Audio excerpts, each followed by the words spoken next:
É possível que você tenha alguma noção do que se passa na Venezuela. Você provavelmente acredita que por lá existe um poder autocrático, onde o ditador impõe suas determinações por meio de militares ou da justiça devidamente aparelhada.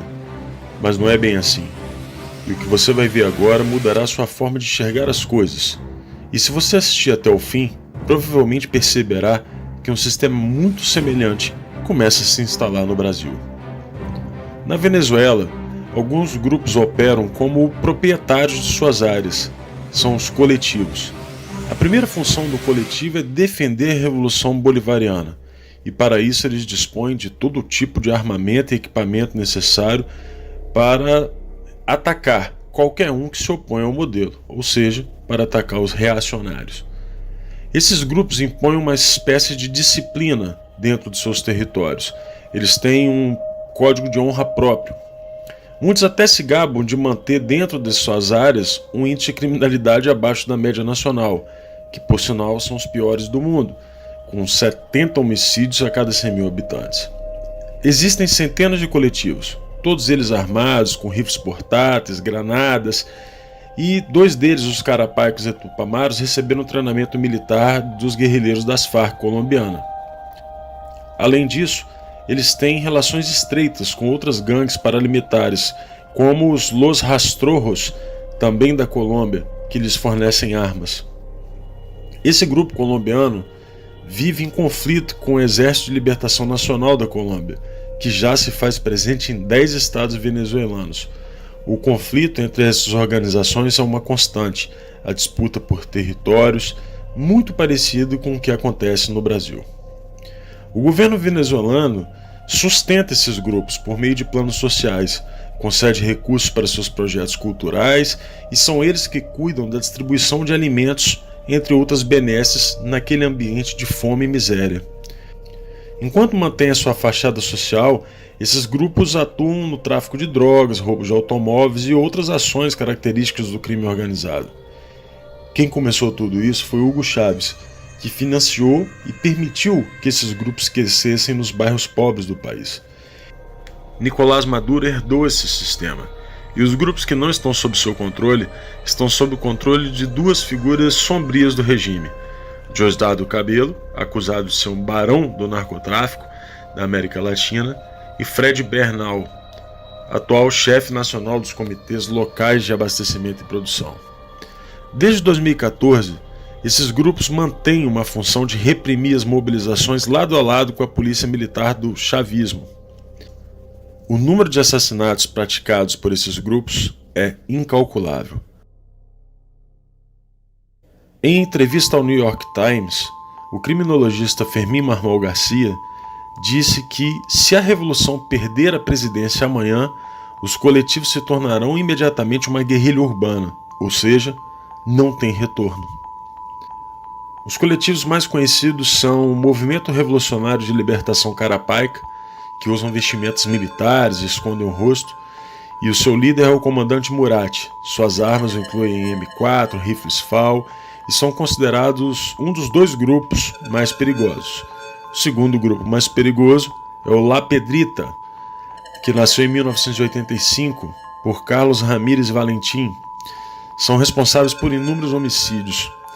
Outro grupo conhecido é os Los Tupamaros, é uma organização de tendência marxista-leninista que herdou o nome do grupo guerrilheiro uruguaio sob o lema Comuna ou Nada.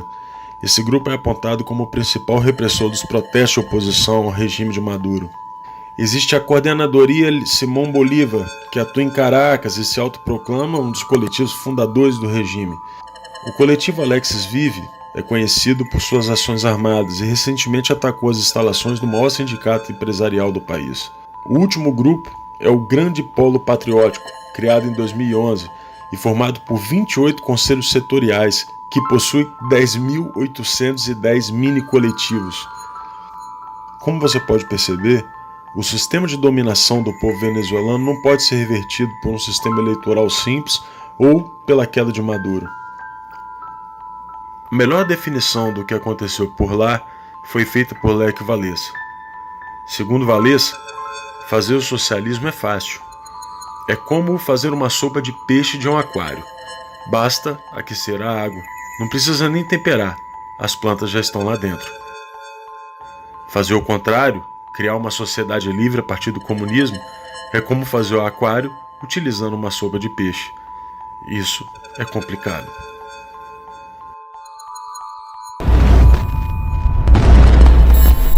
E venha, isso é com isso que eu vou terminar, venha Bolsonaro, venha que nós vamos organizar a rapaziada da periferia e nós vamos ver quem é que vai resolver essa parada. O juiz federal Odilon de Oliveira de Ponta Porã, na fronteira do Mato Grosso do Sul com o Paraguai, obteve evidências da atuação de guerrilheiros das Forças Armadas Revolucionárias da Colômbia, as FARC, no treinamento de bandidos ligados ao 1º Comando da Capital, PCC, e ao Comando Vermelho. Segundo as apurações de Oliveira, quadrilhas de narcotraficantes do Brasil são os principais clientes da América do Sul na compra de cocaína produzida pela facção colombiana. Eles treinam brasileiros lá para agir aqui.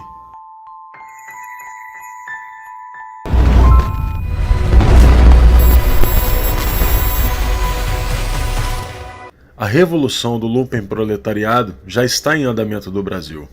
O lumpenproletariado, esse produto passivo da putrefação das camadas mais baixas da velha sociedade, pode, às vezes, ser arrastado ao movimento por uma revolução proletária. Todavia, suas condições de vida o predispõem a vender-se à reação. Karl Marx.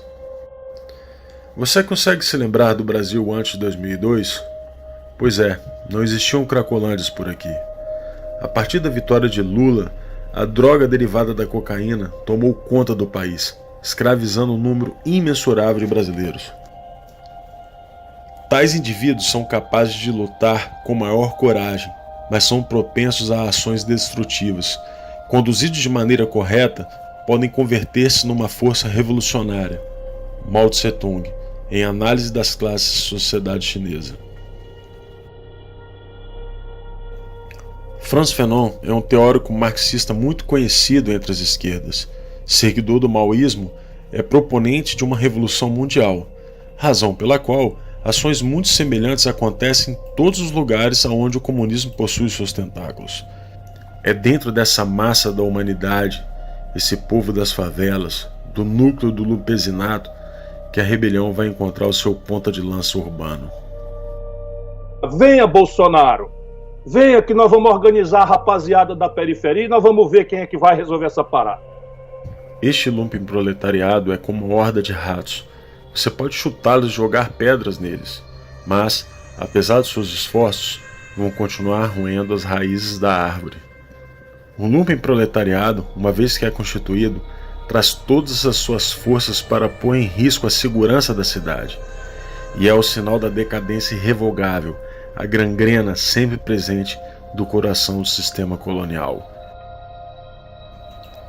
Aqui no Brasil, a gente reagiu. Fomos às ruas e exigiu o fim de um governo que estava corroendo a nossa sociedade por dentro. E conseguimos uma vitória singela, mesmo que os revolucionários tivessem tentado impedir de todas as formas. Acontece que a revolução lumpenproletariada estava em andamento por aqui, e não será fácil reconstruir um aquário a partir de uma sopa de peixe deixada pelo petismo.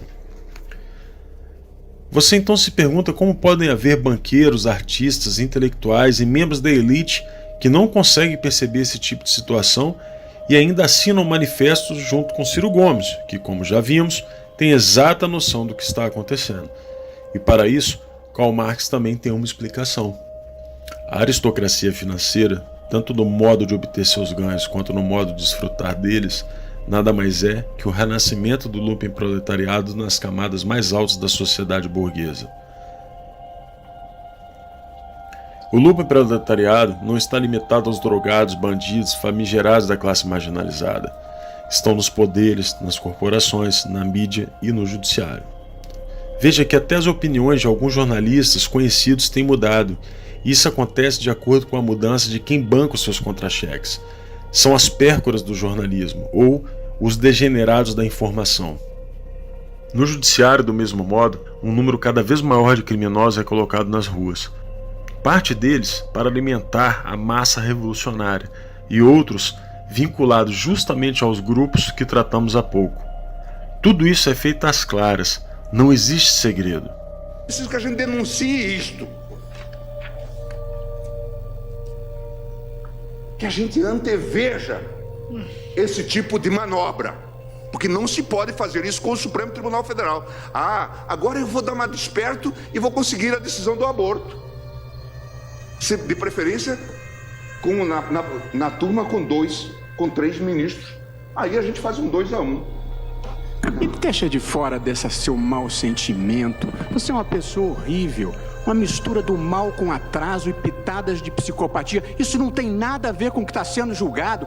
É um absurdo, Vossa Excelência, aqui fazer um comício cheio de ofensas, grosserias. Vossa Excelência não consegue articular um argumento, fica procurando. Já ofendeu a presidente, já ofendeu o ministro Fux, agora chegou a mim. A corrosão do Conselho de Justiça da nossa própria Carta Magna atende ao conceito de Revolução Lumpen. Afinal, a disciplina e os códigos de honra, como já vimos, terão que ser aplicadas por grupos criminosos ao fim da conclusão do processo revolucionário. Agora que você já sabe qual é a situação que nos encontramos, eu faço um pedido. Não desista do Brasil.